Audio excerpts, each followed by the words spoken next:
Hi, Byron. Hi, Gina. How are you doing? I'm doing great. How are you? Good, good.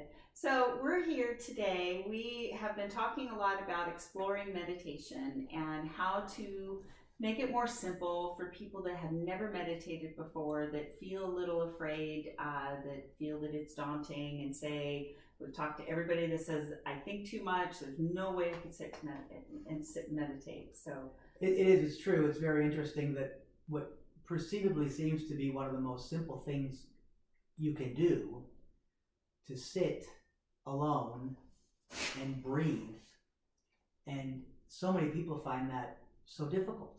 right, right. Well, being in the stillness of your thoughts seems near impossible when our brains are going 100 miles a minute over everything that we're doing. And in this world, it seems like everything is so instant. We've got our cell phones that we're constantly checking, people that are raising kids, there's all sorts of schedules and things that need to be navigated, that even slating out time to meditate can be near impossible for many. And we wanted to just talk about the basics of it and how you can approach meditation throughout many different ways in your everyday life, from something as simple as meditating in the shower or taking a walk, to Byron and I discussing some of the ways to sort of train your brain to get into a full meditation, just as if you were to go hiking, right? We were talking about like scaling Mount Everest. I mean, you certainly wouldn't be a novice and hit the base of the mountain and start jogging up. Or my experience with Crater Lake a couple months ago, actually, Right. it was a year ago now. I was hiking up there with my sister, and I had to keep taking breaks. I wasn't in the physical condition that it took to climb all the way to the top in one fell swoop. And like that in meditation, finding that stillness between your thoughts is really what you're looking for. It's a good analogy, the working out or the training analogy, because people will always say to me, that meditation is difficult. It's hard to sit there and constantly have these thoughts come in there. People will say, I can't do it. Well, the first time you went for a run or went to the gym, it was also difficult. So they do recommend when you do start meditating to try it about 4 to 5 times a week, but you really only need to sit for about 5 minutes at the beginning. You don't have to force yourself to try to sit for 20 minutes, 30 minutes. Of course, that's going to get difficult. We'll start to get some aches and pains. The back, the knees, the hips could get achy. But if you start every day for about 5 minutes and just concentrate on inhaling in and exhaling out, and just keep following the breath. Right. And right. The thoughts that do come into our mind, the key is, and they're going to come, sometimes like a waterfall, some days more, right, and some days less. And so we use the balloon analogy. Sometimes a balloon floats in, which is like a thought. Just don't grab onto that string. Let that balloon float through. Keep your mind spacious, or keep your mind open. We use a sky-like mind, or a mind like a blue sky analogy. Right. A cloud that comes in is like a thought. Just let it float through, and just keep focusing on the inhale and on the exhale. Yeah, no, exactly. And Byron, before we got started, you and I were talking about preparing for this video, and we were talking about the space between the thoughts. And when I've done a few guided meditations, one of the big things that I like to do is have people focus on putting all your thoughts on a leaf and letting it float down the river and finding that space between the leaves. And that analogy seems to work really well for me. Everybody relates a little bit differently, but the goal is to really find that space between the thoughts getting bigger and bigger. And it is a practice, because even myself, when I go into meditation, I find myself thinking about laundry, about what I've got to do for work, the next thing I need to navigate with the family, or whatever's going on. And it really is just letting those thoughts get still and moving them out of your mind so that you can find that space a little bigger between those thoughts. We use that term monkey mind. Yeah. That our thoughts, and we're so busy, we're checking our cell phones at stoplights. We're always on the go. We're forgetting where we put our keys. We're forgetting what we thought we were supposed to remember, but we can't remember to remind ourselves. So by calming our mind, calming that monkey brain that's jumping around, and actually being still, we're back to our, the reason for the cupping, the acupuncture, the Reiki, is to find that center to be still and grounded. And the meditation is really aimed at doing that. The exciting thing about part 2 of the video is Gina's going to take us through an actually guided meditation, which is beautiful for any level of meditation, but especially I think for a beginner. Following someone's lead really helps to keep the thoughts at a minimum, because you're following someone's lead. Now, you're not always in a situation where you might be following a guided meditation. So then on your own, what are some tips you would have for the viewer if you're by yourself and not, following a guided meditation? Yeah, well, and like we were talking about before we got started, Byron and I were sharing different ways that we like to meditate on our own.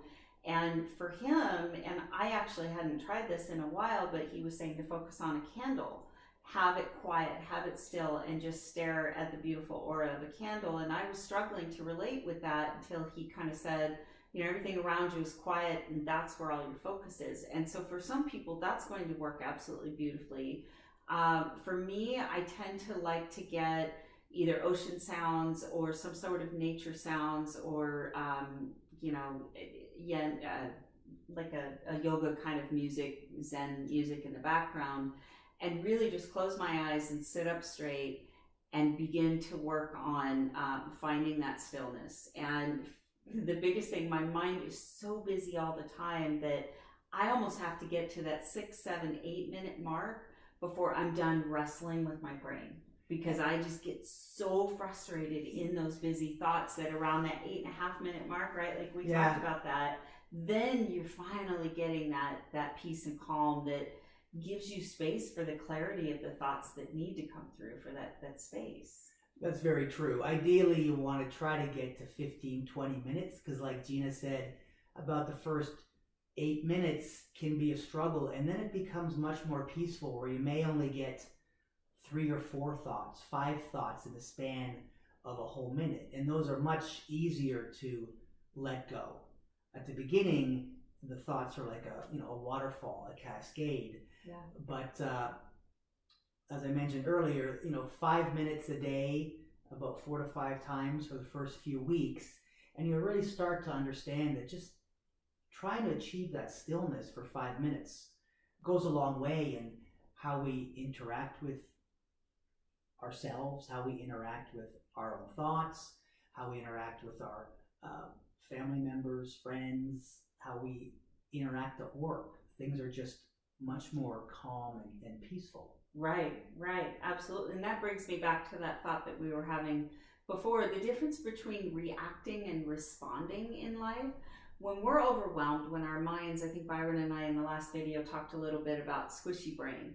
When there's so much going on and the stress we're allowing that stress to layer on challenges in our brain, we're more likely to react when someone sets us off. It could be something as simple as the dog runs in front of you when you're cleaning the house and you almost trip, and that's the moment you explode and say all the swear words and lose your crap, right? Right. And so if we can find that stillness, find our center and our balance, even 5 minutes a day, you're more likely to choose your response in those really stressful moments than you are to lose your crap and really just react and yell at the kids and yell at your husband or your partner, whoever. Right. And that's what we're trying to help bring to everyone, is new ways between the cupping, between the energy healing that we'll bring further on in other audios and videos. The singing bowls. The singing bowls, different ways that you can just find your own center in life. And so don't let it be daunting.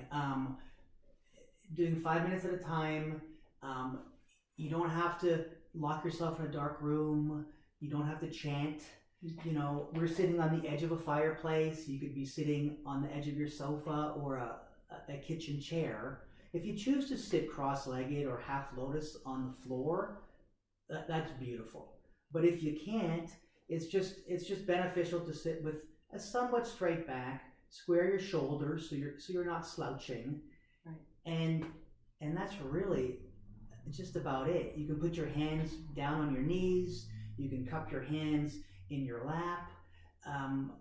The idea is really for this to be simple, because sometimes you'll find yourself needing that 30 seconds in your car before you go in the house, before you go into work, while you're even at a stoplight. And if you can focus on breathing for 3, 5, 10 breaths and just calm things down, right, the next 5, 10, 30 minutes are just going to be that much sweeter. It makes absolutely all the difference. Yeah, and he's exactly right. I think the biggest thing that Byron just brought up is really making sure that you have a straight back.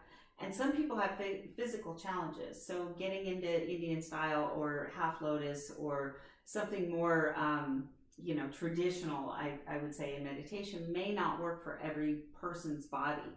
As long as you're not falling asleep, which isn't the end of the world either, but it defeats the purpose of training your brain to find that stillness between the thoughts.